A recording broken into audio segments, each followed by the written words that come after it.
What is up, people, and welcome back to the channel. So I haven't loaded for a while because I've been busy with that new company I'm setting up, the fabrication side. So I've been doing a lot of work for that, plus some other bits and bobs and a bit of racing with my mates. And so I thought I'd let you know where we are on this chassis. A chassis minus, by the way, it's not a Sprint,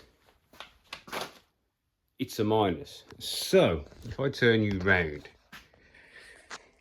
so I think you've seen that the subframe's on, right? But I don't know whether I told you, I had to chop the subframe there and take that bend out because I couldn't get the steering rack in. So the reason I need the steering rack in is because I've been working inside. So I've made, let me just to kneel on. I've made the centre spine. Now this is slightly different. This isn't the Owens one. This is my CDS tube, the thicker wall, the 2.65, because the T45 one sort of relies on the steel shell underneath it that it's stitch welded to also give it some strength. Because T45, I don't know if anybody knows, is quite flexible. It's resistant, but it flexes, as in it goes boing a little bit. So something that length may flex because I've got a lot to mount to it.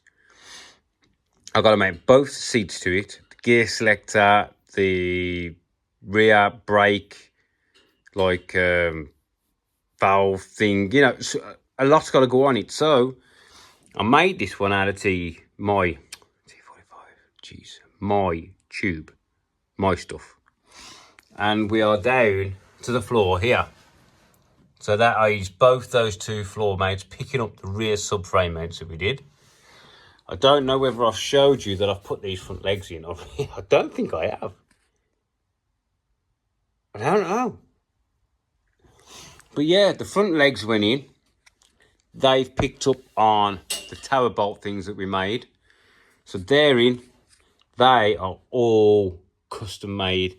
So these are also my tube 265mm wall, because that's really the main thing holding the front subframe to the car.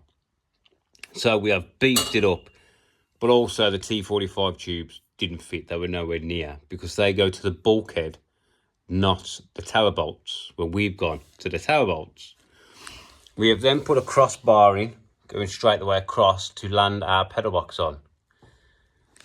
So basically the point of all this messing around is because I needed to work out where the pedal box is going to go, right? So I've had to sort of put a seat in.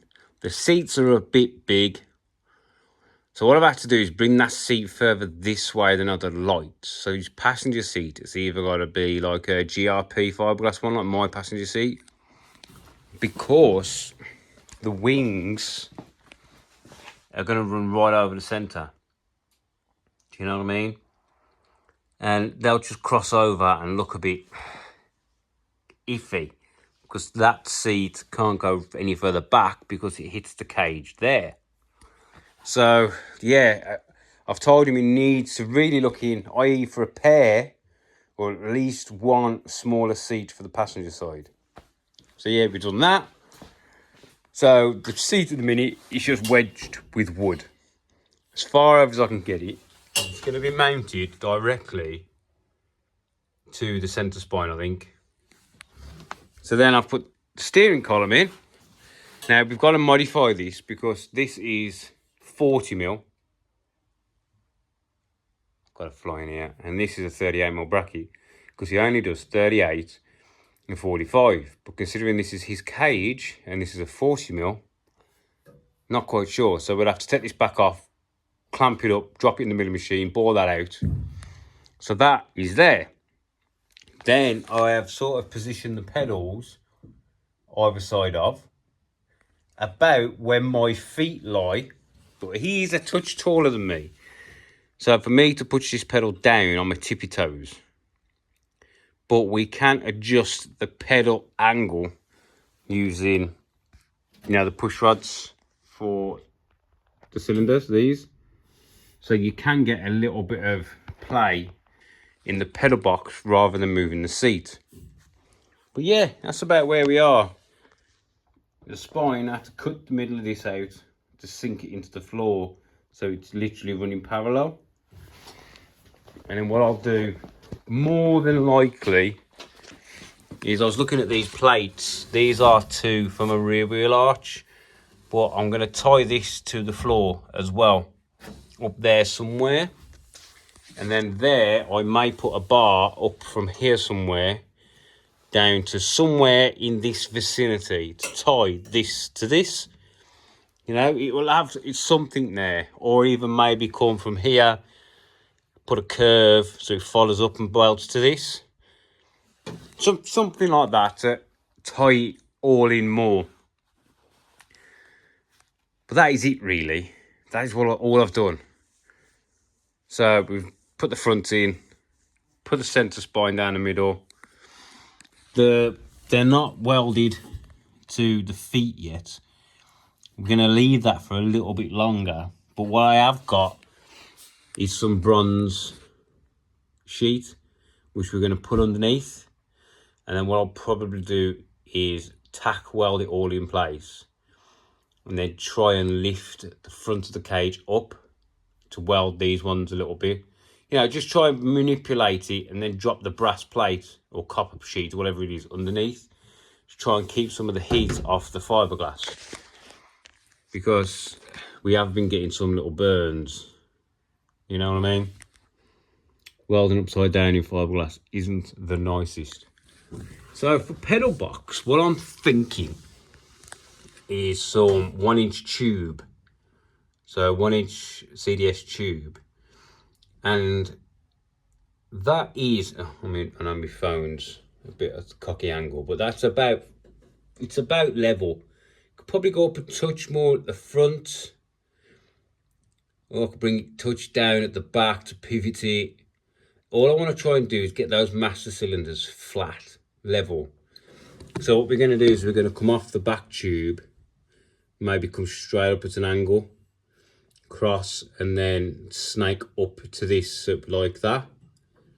And that'll hold the pedal box nice and firm then. All I've got to do is finish getting the position right to where I think we've still got enough adjustability for when we try it for him. I want a good inch adjustability in those pedals, because he literally is near enough the same size as me. So yeah, and then we've got to tie. Somehow we've got to make some seat mounts, rail rack kind of bracketry for the seat. Well, I'm thinking just coming for this one, coming straight off, because you're not going to want to go up much more, because we're quite high up in the car. So if we can fabricable some mounts that come off this, you know what I mean? Something to just mount to that.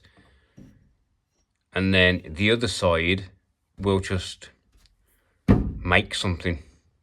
You know what I mean? We'll put a bar in across, so we can go down, across and up, which then we'll probably tie.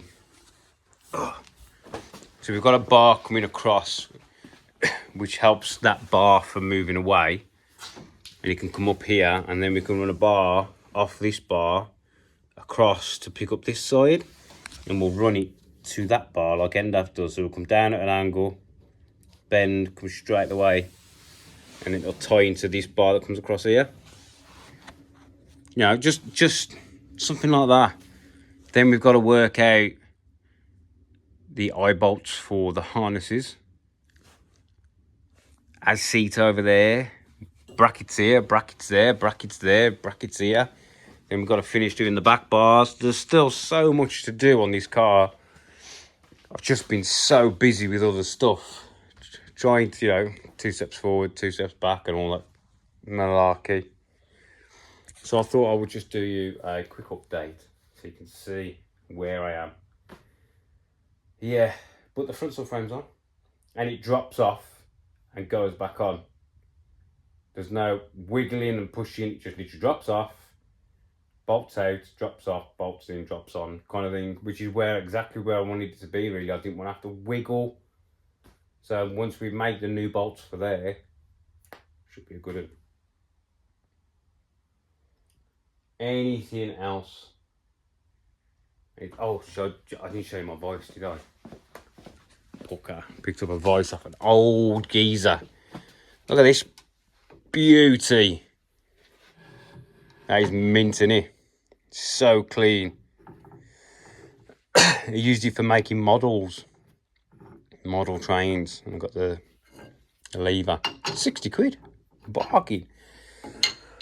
The only thing is now I'm thinking about getting a bigger milling machine, because this thing is perfect for what I've been doing. But now I'm starting to get bigger stuff in. I think I may have to sell this milling machine. But it's it really is a cracking bit of kit now with the DRO. And it's got its light, and you know, it's got the speed controller, because it's running off a 3-phase motor and that. But if I can get rid of that one, the ones I'm looking at, the only issue is I've then got to start buying all new tooling again. Because you know, when you start buying all your tooling and stuff, well, that machine uses this type tooling, and the new ones use like R8. So, and I've got some more of these coming now. I've just ordered some more. So all of these would have to go with the mini machine, and I'll have to start from scratch. But needs must. I need a bigger bed for some of the stuff that's got coming up. Right then, if I can stop coughing, I will say, see you later. Catch you in the next one, people. See ya.